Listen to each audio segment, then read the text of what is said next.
Good morning, Sir Maarten. Welcome once again to my podcast. I have opted to change up a little bit how we are going to do the podcasts moving forward.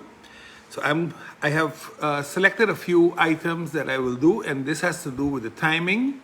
I'm going to try to stay within the 35-minute range. So let's see how we do today. Let me start off with congratulating my daughter for giving birth with her husband, Akim, to a bundle of joy named Sophia Maria Marjorie Bobatui. She came into our lives, in our family, on Saturday afternoon, and I want to thank all of the nurses and doctors that assisted during the delivery.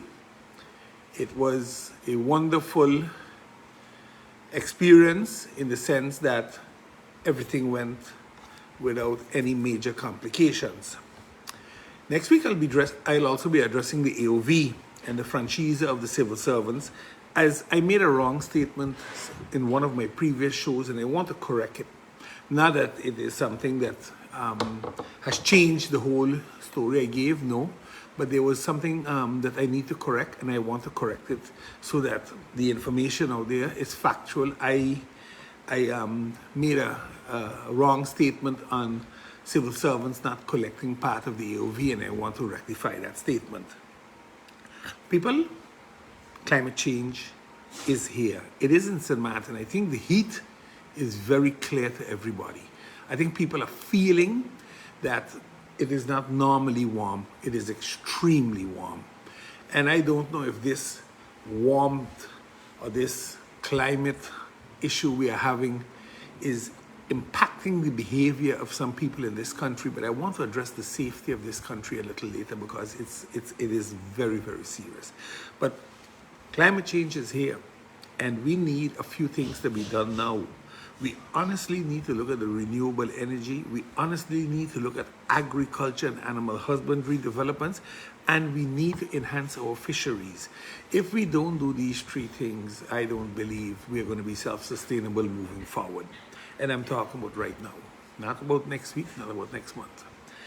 Before I get into all of my discussions and topics today, I want to do a tribute to my Little League manager, Mr. Arnold Brown. Tomorrow, this afternoon at 3 o'clock, there will be a radio program hosted by Jeffrey and Akam Roberto Richardson on 104.7 FM, I believe it is. And they will be all of us that played in the Little League era of 78 and on, with the teams of Little Bay Hotel and Risdon Stars, were all managed by the late Arnold Brown and coached by Freddie Claxton.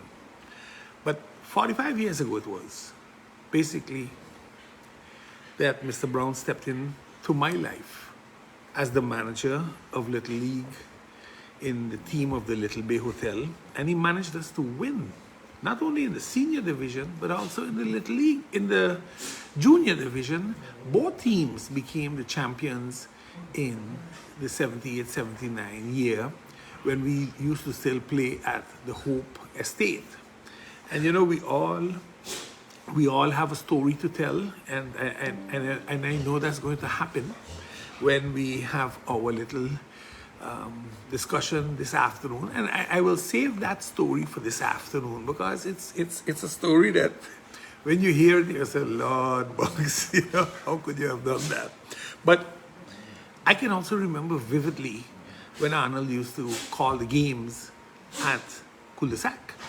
Saturdays and Sundays were big days. There was no light. So we would play under sunlight.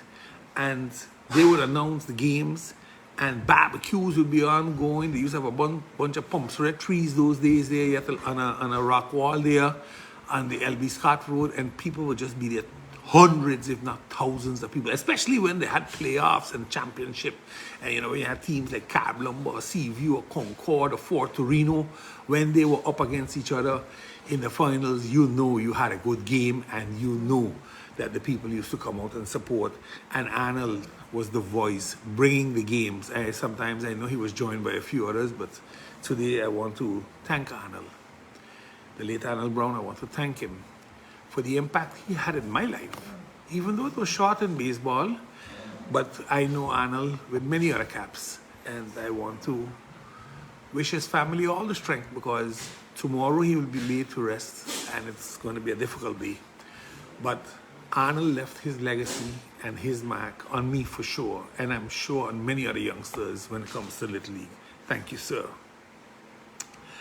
All right, the UK and Europe by extension are imposing visa restrictions on countries that have decided to offer a citizen by investment program. Now, many countries have built their economies on this. Think on countries like Dominica, St. Lucia, St. Kitts and Nevis, Antigua. All of these countries have these programs. But the UK, I think Dominica on the 17th of July lost the visa privilege. Their passport is not recognized anymore, I understood, if I read it correctly, in the UK, and that would mean that it will affect the schending visa that they had for the rest of Europe. Now, why is this happening? The primary reason is crime. A lot of criminals have bought into these programs, the citizenship by investment, and because the controls are not strong or deep enough, too many criminals are walking around freely. Let me put it different, moving around freely through Europe and the UK because of these programs of these islands. Seeing all these islands are former British colonies, they were granted and protected actually when the UK was still part and parcel of Europe. That has changed now. With Brexit, that changed, and I think the pressure started to become significant, but Europe, England also realized what was happening, and they have now put the foot on the brakes.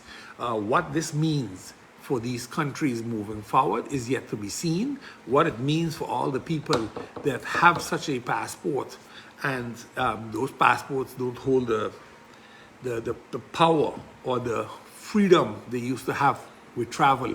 What that means will yet to be seen, but I want to believe it's going to affect all of the countries significantly, and it will have a downturn on investments in the Caribbean countries moving forward. Now, I want to look at our financial situation, because I believe our country is facing some very serious financial issues, and we can say we are doing okay, and those in charge know that that's not true. We can continue, in my opinion, to misinform the public about many things, and I'll mention just one or two of them so that you get an idea of really what's happening. But this is not going to yield any results for us by we continuing stating these things. If you look at Bearing Point, I read the verdict because I needed to understand what really happened. And you see, this is when you read the verdict of 2023, you must read the verdict of 2021 to understand what really happened. Because basically the judge in his verdict said everything from 2021 stands also now as a point of reference in this case. But the bottom line is the government approved, the Council of Ministers had approved the taxation plan and gave the Minister of Finance then, I'm talking now about the Romeo Marlin government, gave the Finance Minister then, Minister Heerlings, the authority to continue with the tax plan and get the contract finalized. That happened. They were working on the contract and the government fell. And there are two dates that are critical. On the 15th of November, the contracting partners sent the government an email and said, listen, we need to finalize this thing urgently. On the 18th of November, the government said, we are in accordance, we agree with the contract, it's time to sign. And I think on the 18th or the 19th of November, the government went home. Now, because the minister was granted the authority by the Council of Ministers to finalize the contract, an email was sent to the contracting partner telling them, we're in agreement with the contract, let's sign. That was considered enough for the judge to state there was an agreement, and because of such, the contracting partner, Bearing Point, has the right to their claim. That is putting it short, as compact as possible. But this verdict then also has some more implications, because you must understand, if the Council of Ministers had approved something and a letter or an email suffices for a claim, then you open the door that if there was no contract and a government changes, that somebody can then claim losses because they didn't receive the contract. While continuation of government is factual, then how do you put this now, for example, in light with the Myers land giveaway and the Duran taking it back and say, yeah, but they didn't have this and they didn't have that. And a judge now says, no. The government gave the green light. And when it comes to land, the minister gives the green light. So you see what kind of Pandora's box was opened with such a verdict, with a simple something. Government needs to look carefully at how they now tread with this, because the door has been opened that might not be able to be shut just like that. But again, you have to understand what really happened. This tender that was made, by whom was it made? It was made by the tax office of St. Maarten. So the tax office made a tender. Tender was executed. Bearing Point won or came out the best in this tender. They were called. They were asked to come in to have a discussion to see how we're going to move forward. So the intent for Bearing Point to do the work was clearly there. Contract was ready for signature, but like I said, government changed hands, and that's when things become murky. The new government came in and the contracts were not signed off for reasons known to them basically, but not necessarily to the public. But I am sure that they had their reasons, and if I read in between the verdict lines, pricing seems to have been also one of those factors. But remember, the judge said the reasons for the Jacobs cabinet government not to give the contract were extremely vague. That says a lot. There was no reason actually not to give the contract to Bearing Point. But again, instead of terminating the tender right away, I think they started negotiating, trying to find common ground to amicably go their separate ways, so Bearing Point and government. And I think up until the 23rd of April of this year, they were still talking. And the judge held them accountable for that. Because if you are talking on April 23rd, then it is kind of funny that you then suddenly retender. Why didn't you retender a year ago? Suddenly they retendered, and the judge made notice of such, because when you look at the summation of the judge says that there were no compelling reasons to stop the original tender and actually continue. And actually, the continuation of government should have prevailed, meaning that the tender should have been granted. The new tender of the tax digitalization project, which was the new tendering, was done very strangely, because the deliverables was set in such a very specific way that preferential treatment was being given to another company. The judge said this. So I understood some people got upset because Christopher spoke about it last week on his program. My advice to you, sir, is read the verdict. Read the verdict. The verdict says it. Doesn't mention company names, and I'm not going to mention the company's name. But please don't pretend as if that wasn't the case, because that is the case. And that's unfortunately. But the worst of this all is, who's going to bear the consequences? Who's going to pay for this big mess up? We, the taxpayers. And that's what the judge also said. We need to hold people accountable when they do these things. So yes, Minister, when you ask, hold you accountable on what? I think the judge made it clear. There was no reason, there was no compelling reason to stop the tender. There was none. Factual, you all should have just give the tender and continue. But you all chose to change the tender now in June, in June, May, June, and create it so that bearing point system that they were using, the digitalization system, cannot work because it's not what you would want. A system that's used in Curacao, Aruba, Bonaire, Saint Eustatia, except St. Maarten. Again, I am not protecting bearing point because I believe if we have companies on island that can do this, sure. But you know, it is hurtful that 5 years after the fact, we do this. Because you know what has happened? If the program was in place, this country would have collected on average some 30 million guilders more per year on taxes. For the past 5 years, we have done absolutely nothing. That could have been 150 million if it had started off in day one. But again, let's say it took 2 years, 3 years to get everything in order. We would have still been 60 to 90 million guilders further. And at least all those that should have been paying would have been paying. But that didn't happen. A lot of taxpayers got away with murder once again because the system that would have been in place to hold them accountable for all those sort of things would have been done. But you know what bothers me most out of all of this? The Dutch government was okay with the bearing point tender.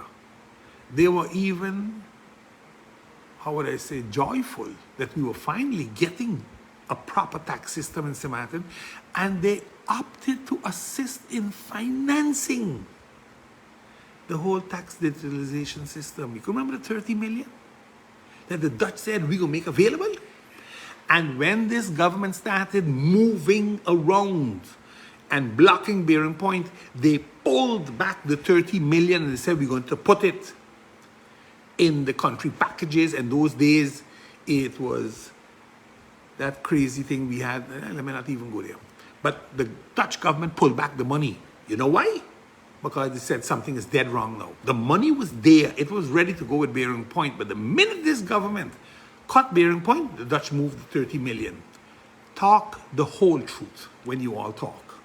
Because I have a problem with you giving a partial story when the whole story is a little different. But again, for clarity's sake, that's what went down. Let's look at Enya and the liquidity loans. Again, we're finding ourselves in a serious dilemma. And the government can say, yeah, we're negotiating, and yeah, we this. But you have nothing. You have zero. And that means that right now, St. Maarten is in debt for 318 million guilders come October. There is no pushing off, as the Prime Minister said, oh, well, if we don't have an agreement, we're pushing it off for a year. No, that's not true. That's not true. The only agreement you have, Madam Prime Minister, is you owe 318 million guilders due October 2023. That's the only firm agreement you have. The rest is all word of mouth. And right now, Van Huffelen don't seem to be too pleased with the way we're doing things. And the second chamber has left that door open. But come the end of August, we don't have an agreement. We will not have an agreement.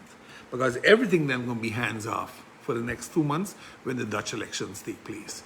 And that might mean for St. Maarten a very, very cold fourth quarter. The government has a lot of problems. What Huffelen said, come and take the 700 million guilders and I go and fix Enya. St. Maarten's share is 26% in the World Bank, of the central bank, which would mean approximately 182 million guilders would be the share of St. Maarten in that Enya. We have only 10% of the people that are shareholders, but this is a central bank affair. The central bank allowed this to happen. And this is where I am somewhat confused, but maybe that's just me. because we have a problem and nobody's held accountable for it. Nobody in the central bank has really been held accountable for this whole Inya fiasco. To the contrary, we are praising some of them that were deeply involved in this thing. We have put them on a pedestal on stages. This is crazy. But hey, this is also politics, it seems like. And that is very, very unfortunate in our country. Budget 2023, the amended budget, still has to reach Parliament. And with this whole Inya affair, this liquidity affair, this bearing point affair, it means once again the budget will have to be amended. And that means we have to find monies someplace to cover the bearing point, additional 12 million yet to come for sure.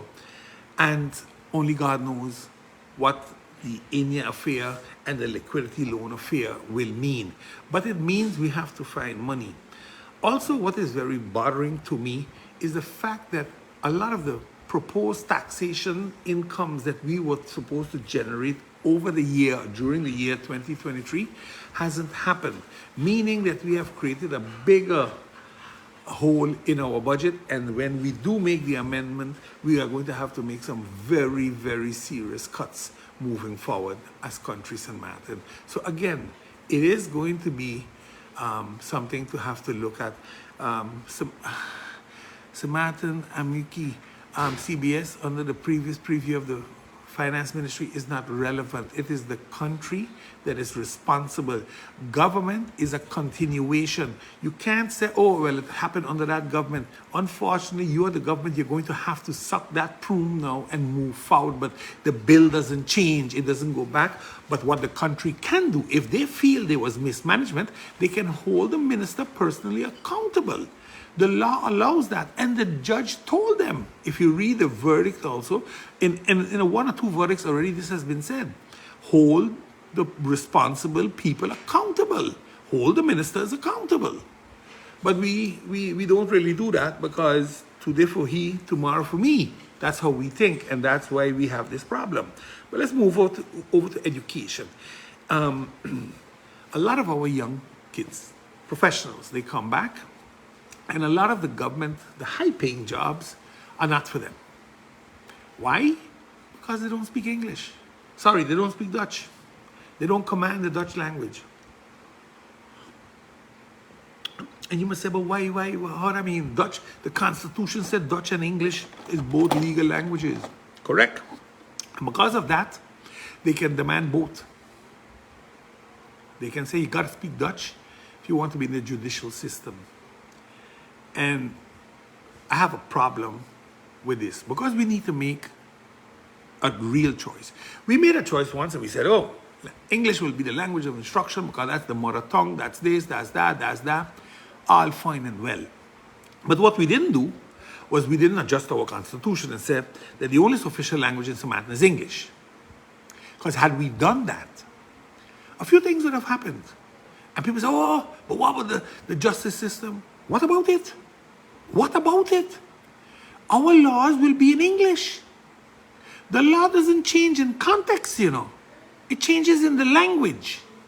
So the court cases will be in English so that people can understand what's being said. Yeah, but the judges only speak Dutch. Well, that's a problem we're going to have to deal with. So if there's an interpreter, it will be for the judge, not for the suspect. You see, you have to agree to some things. We got to agree what we're going to change and how we're going to change it. We have a lot of law books that have been translated. I think book 1 through 6 were translated by one of the law firms in St. Maarten. And it is used. But there's always a note at the bottom that the Dutch version is the binding version. And that needs to change. We need to change that our law will be in English if English is the only language, and it means that we will only educate our kids in English, and Dutch is one of the other secondary optional languages like Spanish or French. But we need to do that. We need to create all laws in English. And And if we can do that, no, you have to read through that. If you can do that, we will have a serious, serious problem. But again, that way, Dutch will not become a requirement, a formal requirement for any job. But if the Dutch language remains the legal language, it means that we have to start teaching every child Dutch from kindergarten and not wait till they reach primary or secondary school to then teach them Dutch, because then it's too late already. It's way, way, way too late. What's happening with our kids that can't find proper housing right now in the Netherlands? I know in the past, when my daughter was studying in Holland, that they used to have housing, and for the first year you would get housing, and then after that you had to seek housing yourself. I got some parents called me and told me, please talk about it. I don't have enough information yet, but I'm putting out the question, what's happening? What's happening with study financing? Is there something that maybe they can explain to parents what's really happening, so that their children don't go up there, get frustrated, and before you know, they are not studying because they don't have a place to stay.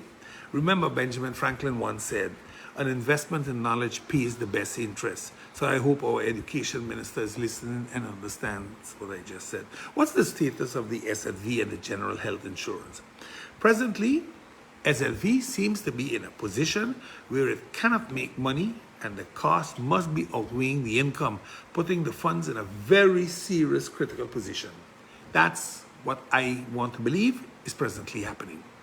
The serious default status of the hospital is extremely worrisome to many, including me, and we need to get proper answers of what's happening and not promises about what will happen. It is. I was there over the weekend, and please, those that said they got 30, 40 people working there, I need you, honestly, to go to an optician, check your eyes, because you got to be blind. It is crazy. There were a few people working on the existing building, but around it, I was there the whole weekend because my daughter was delivering. And I took a little peep, looked around, and it's a sad situation. Even the back part of the hospital, the present hospital, these nurses, these doctors, they work under extreme difficult conditions. And I tip my cap to them. And I say, kudos for what you do under the conditions that you do it. But we can do better as government. We really need to tackle this problem, because it's going to bankrupt. It's going to bankrupt the baby. It's going to bankrupt this country if we don't watch out. Then again, the timelines aren't going as I understood at the hospital. Speaking to people there, you get a total different story than what's being said to us and told to us in the media. And I honestly fear that in the next 2-3 months, there's going to be another request for pumping in money and helping the hospital meet the ends in the contract. I honestly, I really fear it. And the last serious concern that I have right now when it comes to health is the national health insurance. What's really happening there? This law still has to go to Parliament. We are 5 months away from the closing of this year. This law is supposed to go into effect the 1st of January 2024. And I hope we are not kicking the can down the road as we did with the pension increase for the seniors, which was supposed to go into effect the 1st of January 2023. We are today 7 months further. And now somebody still got to sign something. You all don't feel ashamed? You all don't feel ashamed the way you treat seniors? Someday, with God's will, all of us will be seniors. And if this is what we wish upon them now, but then get ready for yourself, because you're going to be in trouble. All of us are going to be in trouble if this is the way we are thinking. So please, I really hope that this changes, because Parliament should not become a rubber stamp now. And because we got 8 or we got 9 people, we can just ram it through, good or bad, because we got a timeline and a deadline to meet. This is a problem, people, that you all have to pay attention to. Because if we don't, we're going to pay the price for it. Dutch Quarter, the sewage, and the EDF project. I get irritated when I read in the papers that they're going to take the money from the Larimar case The Larimar case was the case involving the infrastructure company with the roads that was fined $2 million, and that money was to be put towards sewage enhancement in country St. Maarten. And they started off, they did the whole repairs they built a new lifting station in the Foga area, and they run the pressure line all the way down to the Carnival Village, and they made a connection there so that the houses by Foga could have been drained. The balance of the money was to do two other projects. The Phillipsburg West, they were going to put a lifting station in the area of the old Public Works building, and the whole Phillipsburg West, so that means everything from Dong Street come right up to approximately the old Acme building around that area there. Everything would have been able to drain off, now Back Street included, would have been able to run down. Canagita Street would be able to run down to that point and be pumped off to the sewage plant. That was a second job. That job was already designed and everything. According to me, it was even tendered. And then the third job was to be the one from the Prince Bernard Bridge to the sewage plant. That part of 80 Village Road, that too would have been put on the ground, and all of that would have been tied to sewage. The sewage would have been tied to the lines. Instead of going into the fresh pond and or the salt pond, it would have been taken to the plant. Unfortunately, those things have been put on hold, and the money has been taken to go and fix the Dutch Quarter sewage problem. While I have absolutely no issue with fixing the Dutch Quarter sewage problem, you cannot cut out other things to do something that you, Minister, failed to do. You were in charge of that project. For the past 3.5 years, that project has been under your watch. You have done absolutely nothing, and it got worse and worse and worse and worse. And when people start to scream and elections are 6 months away, you come and you pick up money from one place and you go and fix it. So it basically means the people in 80 Village Road and the people in town mean nothing. Let me go fix Dutch Quarter because I hope to get more votes there. And that's the wrong concept. That's truly the wrong concept. The EDF monies was spent there, and nobody is being held accountable for what happened there. That can't be, Minister. That can't be. But again, it is election time, so these things are going to happen. I want to touch on, I believe, the most important point of my conversation today: our country's safety. Clearly, the gun violence in this country, Dutch side and French side, have started taking a toll on the economy. And there's a Facebook page by Mr. Berger, a man that has been here for about 50 years, ran restaurants and everything, where now Grand Cars has become so dangerous that he has said it is too dangerous to go and have dinner in Grand Cars. And people say, oh God, how we could do that? And more people are talking about it, and more will continue talking about it, because the robberies, the gun robberies, they move into restaurants, they hold people up outside the restaurants, has reached to such a tipping point that the safety cannot be guaranteed anymore. And this is a serious problem. But it's happening on the Dutch side too. It's happening on the Dutch side. We are doing as if it's only in Grand Cars, but it is not. It's in the Maho area, Sunset area, Kimsha area, Simpson Bay area, Phillipsburg area. People are being robbed with guns. You see, the problem is this now. We have a gun policy, but nothing really happening with gun policy because nobody hearing nothing. We're in the 7th month of this year. People applied for gun licenses a year ago already. You did all your tests. Nobody's talking to you. So people don't feel safe. So what people are doing is arming themselves to protect themselves.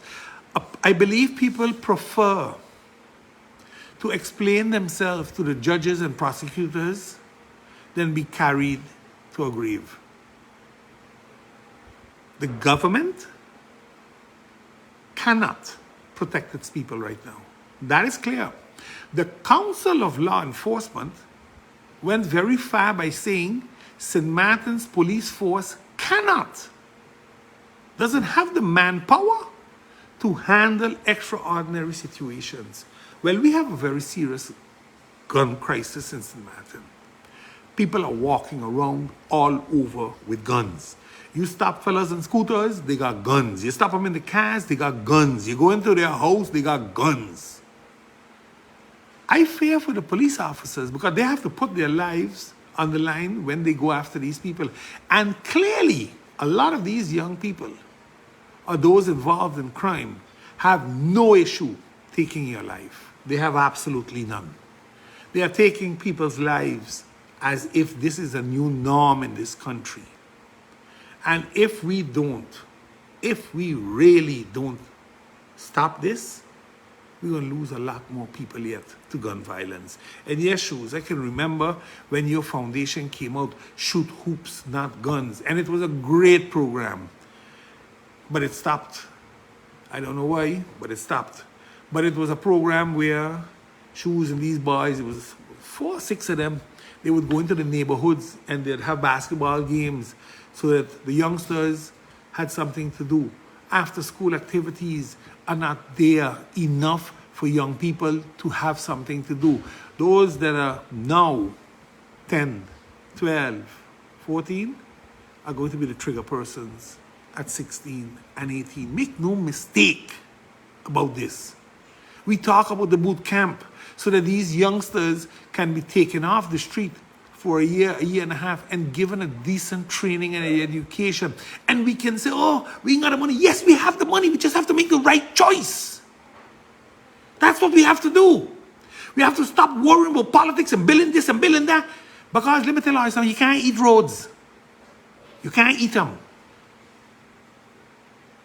But what you're going to do is bury your children or your neighbor's children. That, yes, you're going to do if we continue with the gun problem we have in this country. Fatalities are becoming a norm. You know, in the olden days, you hear somebody get shot as once a year. Now it's every weekend. Every party there's a shooting. Look in Holland what just happened in the Zomer Carnival in Rotterdam. 3 shootings, they said enough is enough. It's over, it's finished. No more carnival in Rotterdam. Or if we do it, we stop at 5 o'clock. We ain't going till 11 o'clock at night.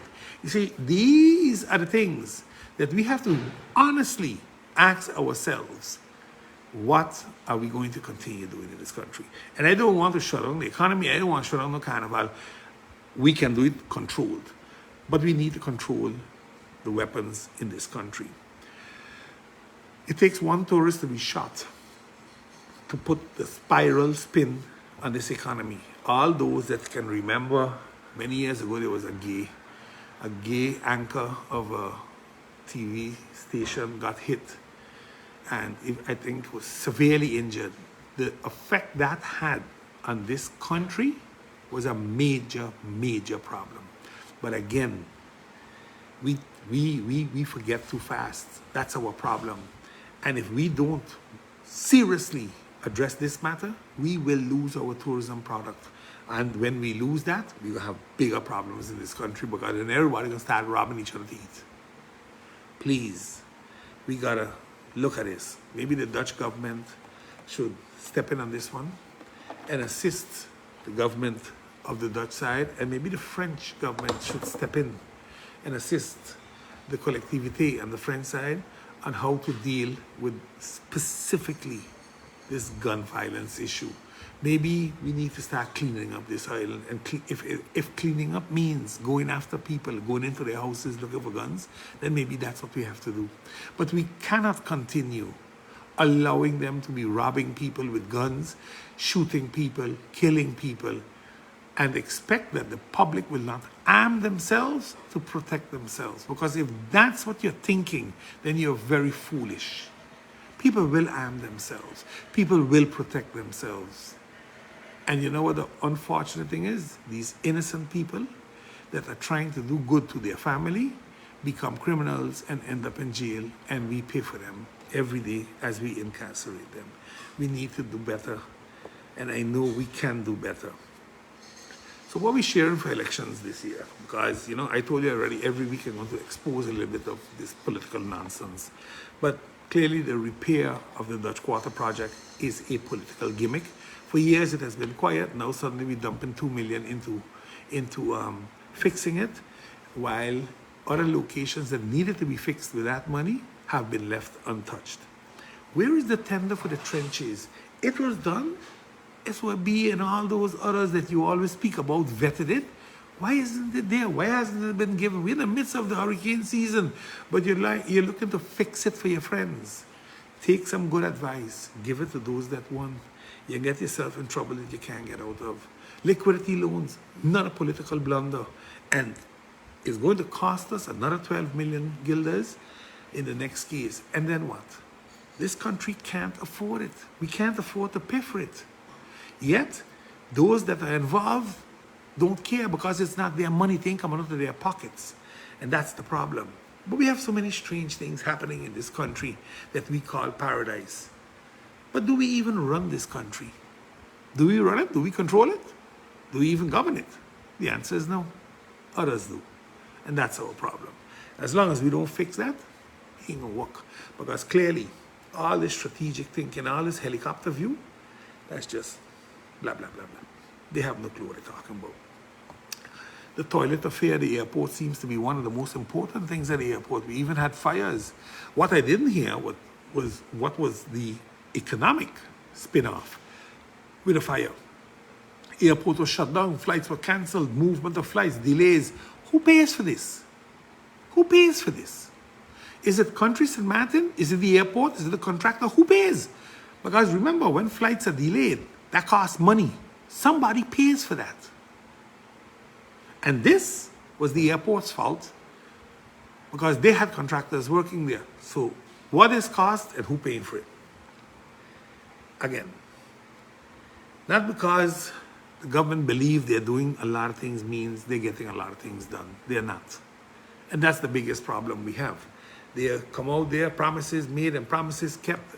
The only promises they have made and kept was fat in their pockets. Our Prime Minister, on behalf of the Council of Ministers, needs to indicate really what the country's intentions are regarding the moving ahead after the summer recess. Because at this point in time, are we going to have new elections or not? Parliament is in the dark for so many things. And you hear the coalition partners talking, but the other 7 members, half of Parliament is dormant. They don't know what's happening. And then you have 2 members that if they get up on the wrong foot, they send home the government or they send home the minister. So what are we really running? A carnival? That was in April. So please, let us know. Heavy crime is totally out of control, people. And we have no control on it. We need to do that. We need to regain control. And if we do, because this is what they all say, how they pump 25 million into the TBO, RST to fight cross-border crimes, heavy crimes, gang, mafia and all that. But Jesus Christ, people are being shot all day. And you're looking to lock up politicians. Then tell the people your real agenda. Because you're not doing what you said you were going to do. Tackle heavy crime. Now, gun running is heavy crime. But you're not tackling that. So please, the next time you open your mouth, at least put a little truth in it. The empowerment of our people is what the Now Party stands for. And the Now Party will provide you all the necessary support so that our people can take their rightful place in our country. We are not second-class or third-class citizens. We should be first-class citizens. And as long as we are not that, we will never be the St. Maarten we knew. Next week, I'm going to tackle the third quarter country packages because I strongly believe we don't have the ability to comply with what's written there. We signed off on it because that looks good and then, yes, we are complying. But can we truly achieve what's in there? Next week, we're going to discuss that. Remember, failing to plan is planning to fail. And this government has done this over and over and over. Take care of yourselves. Please share my podcast and also like and subscribe to my YouTube page. Have a great week ahead. Bunks is out.